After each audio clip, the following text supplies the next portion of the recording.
Hello everyone, my self नवीन कुमार। और एक company जो कि घूमने जाने की जो सर्विसेज होती है, हॉलीडे पैकेज जो प्रोवाइड करती है, ट्रेवलिंग एजेंट का जो काम करती है, इस टाइप की एक कंपनी है जो कि जिसका नाम है नेचर विंग्स हॉलीडेज, जो कि अपने स्टॉक मार्केट से लगभग 7 करोड़ रुपीज़ के आसपास में पैसे उठाना चाह रही है। और खुद की जो वैल्यू लगा रही है कंपनी पूरी खुद की, वो है लगभग 23 करोड़ रुपए। तो ये कंपनी अब अपना आईपीओ लेके आना चाह रही है। तो इस वीडियो के थ्रू हम लोग कंपनी की पॉजिटिव्स एंड नेगेटिव्स की बात करने वाले हैं। Let's proceed with this. तो कंपनी का आईपीओ 3 सितंबर से 5 सितंबर के बीच में खुलने वाला है। कंपनी ने यहाँ पे 74 रुपीज़ का पर शेयर के हिसाब से प्राइस सेट किया है और 1600 का लॉट साइज है। तो आपको 1,18,400 रुपये की जरूरत पड़ने वाली है एटलीस्ट। कंपनी के जो प्रमोटर लोग हैं जिन्होंने आई कंपनी को स्टार्ट किया था, उनके पास में 96% के आसपास शेयर होल्डिंग थी और आईपीओ के बाद में 68% के आसपास में रह जाने वाली है। So that is quite good. But still थोड़ा सा लोअर साइड में ही है कि काफ़ी ज़्यादा इन्होंने अपनी जो कंपनी है उसका मालिकाना हक खो दिया है, वो भी 23 करोड़ की वैल्यूएशन के ऊपर में ही, जो कि एक काफ़ी नेगेटिव पॉइंट बन जाता है। बट स्टिल ठीक ठाक वैल्यूएशन इनके पास में अभी भी है। अब जैसे कि ये कंपनी जो हिमालयन रेंज के जो हॉलीडे पैकेजेस होते हैं, घूमने के जो पैकेजेस होते हैं, जैसे इंडिया, नेपाल, भूटान, जो इस साइड में जो हिमालयन रेंज है उसके ज़्यादातर जो पैकेजेस है वो प्रोवाइड करती है, जिसमें सब कुछ इंक्लूडेड रहता है। वो पैकेज पूरा ही होता है, उसमें सब कुछ इंक्लूडेड होता है। जैसे अगर आप कभी घूमने गए हो किसी एजेंट्स के थ्रू, राइट। अभी काफ़ी ठीक ठाक इनके पास में होटल्स के साथ में वो टाई अप्स इन्होंने कर रखे हैं और पैकेजेस हैं, और काफ़ी लोग इनकी सर्विसेज को यूज़ कर चुके हैं अब तक, ऐसा इन्होंने बोला है। नेक्स्ट, अब कंपनी 7 करोड़ रुपीज़ का क्या करने वाली है, तो वो बोल रही है कि हमारे को जो खर्चा है उसको मीट करना है और दूसरा हमें थोड़ा सा खुद को प्रमोट करना है, इसके लिए पैसों की ज़रूरत है। सो बेसिक डिटेल्स हैं। कंपनी में कुछ एक्वायर वगैरह कुछ करना नहीं है। अब थोड़ा सा कंपनी की जो आरएचपी है उसको देख लेते हैं। आरएचपी में कंपनी ने क्या बोला है, तो कंपनी के जो मेन करता धरता है उनका नाम है संदीप राहा, जिनके पास में 83% शेयर होल्डिंग थी आईपीओ के पहले। सो अभी भी आईपीओ के बाद में भी यही मेन करता धरता रहने वाले हैं। कंटिजेंट लाइफ सॉरी जो हम लोग केसेस वगैरह की बात करते हैं कंपनी के ऊपर में, कोई केसेस वगैरह हैं या नहीं, तो कंपनी ने खुद ने केसेस कर रखे हैं। कंपनी के ऊपर कुछ खास केसेस यहाँ पर दिखते हुए नहीं दिख रहे हैं। कुछ खास मतलब कोई कोई भारी केस वगैरह नहीं दिख रहा है जिससे कि हमें किसी के ऊपर में, जैसे एथिकलनेस जो मैनेजमेंट होता है उसकी एथिकलिटी के ऊपर में शक हो या फिर कंपनी के ऊपर में शक हो, ऐसा कोई केस नहीं है। कंपनी के पास में जो आज के दिन प्रॉपर्टी यूज़ कर रही है रजिस्टर्ड ऑफिस, वो कंपनी का खुद का, जो कि 2022 में ही कंपनी ने खरीदा है, वेस्ट बंगाल के अंदर में है। नेक्स्ट, अगर कंपनी और भी जो ऑफिस ब्रांच यूज़ कर रही है वो सब कुछ किराए के हैं यहाँ पर। दूसरा देखते हैं, कंपनी के आसपास आज के दिन 51 एम्प्लॉयज़ काम कर रहे हैं, जो कि ठीक ठाक अमाउंट में लोग काम कर रहे हैं यहाँ पे। कंपनी का जो लोगो है, जो नेचर विंग्स नाम से एक लोगो है कंपनी का, वो रजिस्टर्ड है आज के दिन में। सो इस चीज़ को देखते हुए लग रहा है कि कंपनी एक इस फील्ड के अंदर में बहुत आगे तक जाना चाहती है। रजिस्टर्ड लोगो करवा रखा है, जमीन जो प्रॉपर्टी है वो खरीद रखी है। सो एक फिक्स ऑफिस खोल रखा है इन्होंने, वो भी किराए के ऊपर में नहीं है। नेक्स्ट, अगर देख लेते हैं हम कंपनी की जो बैलेंस शीट है उसके ऊपर में नजर डालते हैं, क्योंकि छोटी कंपनी तो ज़्यादा डिटेल्स यहाँ पर अवेलेबल नहीं होती हैं। छोटी कंपनियों के अंदर में बेसिक डिटेल्स अवेलेबल होती है। नेक्स्ट, कंपनी की अगर हम थोड़ा सा बैलेंस शीट को अगर नज़र डालते हैं, तो पूरी बैलेंस शीट की जो साइज़ है वो लगभग 5,71,00,000 रुपए की बैलेंस शीट की साइज़ है। सो इतनी बैलेंस शीट, इतना ही पैसा कंपनी में लगा हुआ है। अब उस पैसे में से लगभग 2.5 करोड़ रुपए तो इन्वेस्टर्स के लगे हुए हैं, जो कि अब तक के जो एग्जिस्टिंग इन्वेस्टर्स हैं उनके। बाकी जो पैसे हैं वो उधारी के पैसे हैं। मतलब जैसे ये जो 2,84,00,000 हैं, ये इन्वेस्टर्स का एडवांस आया हुआ है। सॉरी, इन्वेस्टर्स का एडवांस नहीं, सॉरी, एडवांस फ्रॉम कस्टमर। जैसे कि लोग घूमने जाने वाले हैं, पैकेज जिन्होंने पहले से ऑलरेडी बुक करवा रखा है।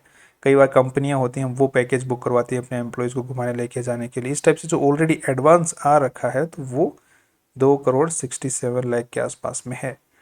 नेक्स्ट, जो कंपनी का नेक्स्ट देख लेते हैं कि अभी पैसा लगा हुआ कहाँ पे, क्योंकि मेनली पैसा तो इन्वेस्टर्स का है और दूसरा कस्टमर से एडवांस है। पर पैसा लगा हुआ कहाँ पे, ये 1,67,00,000 के आसपास तो प्रॉपर्टीज़ में लगा हुआ, क्योंकि अभी भी कंपनी ने ज़मीन वगैरह वो सॉरी प्रॉपर्टी जो है वो खरीदी है डीएलएफ के यहाँ पे वेस्ट बंगाल में। और दूसरे जो एसेट्स हैं उनके अंदर में कैश पड़ा हुआ है 2.5 करोड़ के आसपास में, और 1.69 करोड़ के आसपास में कंपनी ने जो वेंडर्स वगैरह होते हैं उनको एडवांस में पेमेंट कर रखा है। इसकी इंफॉर्मेशन यहाँ पर दी हुई है, advance to vendors.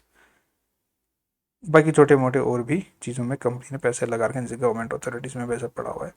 So basic आई जो बैलेंस शीट है वो बड़ी नॉर्मल सी बैलेंस शीट है, कोई दिक्कत यहाँ पे नज़र आती नहीं है। और रेवेन्यू के अगर हम लोग चेक करते हैं तो रेवेन्यू इंक्रीजिंग ऑर्डर में दिख रहे हैं। साथ में कंपनी के जो एक्सपेंसेस हैं, अब एक्सपेंसेस जो मेनली यूजुअली की जो कंपनी इस कंपनी के होते हैं वो ट्रेवलिंग को प्लान करना, कि जैसे गाड़ी का खर्चा निकालना, होटल्स की बुकिंग को देखना है, राइट, वो जो तरीका होता है वो बस का किराया वगैरह देखना, जो कि लेके जा रहे हैं लोगों को इतनी दूर तक, वो मेन खर्चे हैं यहाँ पे। इसी के साथ में कंपनी ने इस साल जो नेट प्रॉफिट निकाला है वो 1 करोड़ 11 लाख रुपए का निकाल लिया है 21 करोड़ के रेवेन्यू के साथ में। तो इसी चीज़ को हम लोग देखते हुए चल सकते हैं कि कंपनी ठीक ठाक फ्यूचर में कंपनी काम कर सकती है, देयर आर चांसेस, राइट। तो यहाँ पे 5% के आसपास में कंपनी नेट प्रॉफिट निकाल पा रही, that is very good. Next अगर देख लेते हैं, पहले भी 5% ही निकाल पा रही थी, 5-6% के आसपास ही, अभी भी 5-6% के आसपास ही कंपनी निकाल पा रही है, दैट इज़ वेरी गुड।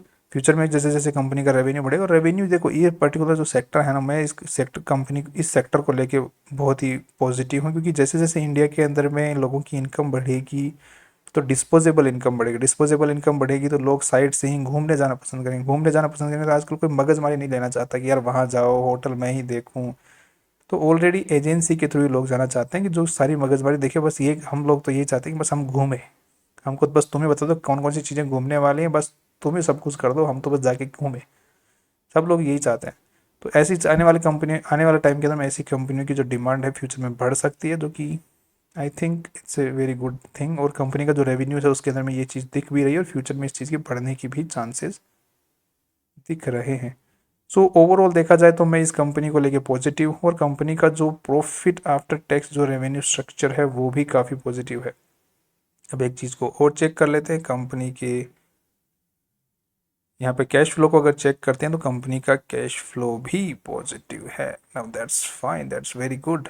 तो everything looks fine with this company till now. अब यहाँ पे 2023 का अगर डेटा देखते हैं तो वहाँ से कंपनी ने 65 लाख कमाए, फिर यहाँ पे 1 करोड़ 11 लाख रुपए कमाए, तो लगभग डबल हो गया। तो इसी चीज़ को अगर हम लोग देखते हैं तो यहाँ से अगर पी रेशियो अगर हम लोग निकालते हैं, जो कि आज का जो पी रेशियो है वो 1 करोड़ के हिसाब से यहाँ पे 22 के आसपास का बन रहा है, 21-22 के आसपास का। बट कंपनी का जिस तरीके से रेवेन्यू बढ़ रहा है और नेट प्रॉफिट्स बढ़ रहे हैं, उस हिसाब से अगर 2 साल आगे का देखते हैं तो अगले साल तक जिस हिसाब से पिछले साल से इस साल बढ़ा है, उसी तरीके से फ्यूचर के अंदर में 2 करोड़, 2 करोड़ इसके बाद में 4 करोड़। तो 4 करोड़ पे जैसे ही 2 साल बाद में 4 करोड़ होता है, तो 4 करोड़ का अगर पी रेशियो निकालते हैं तो 5-6 के आसपास में पी रेशियो है, जो कि बहुत अच्छा माना जाता है।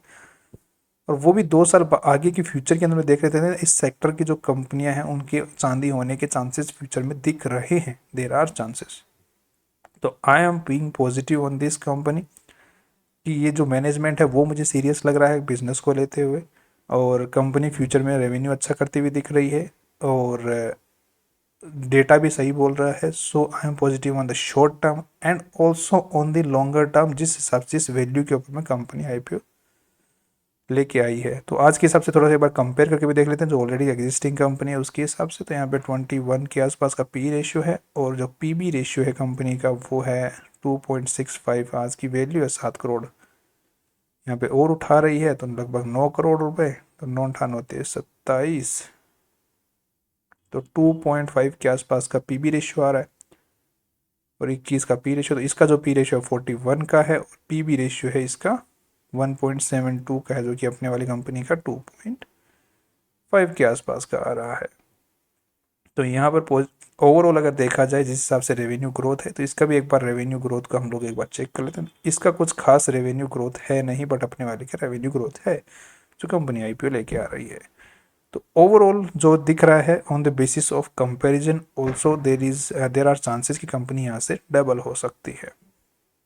So final review based on this limited analysis कि I am positive on this company in the short term and on the long term as well, जिस वैल्यूएशन में कंपनी आईपीओ लेके आ रही है। बाकी आप कोई भी डिसीजन लें अपने फाइनेंशियल एडवाइजर को पूछ के और रिसर्च करके ही लें। That's all. कल फिर मिलते हैं नए इंपॉर्टेंट वीडियो के साथ में। सी यू टुमारो।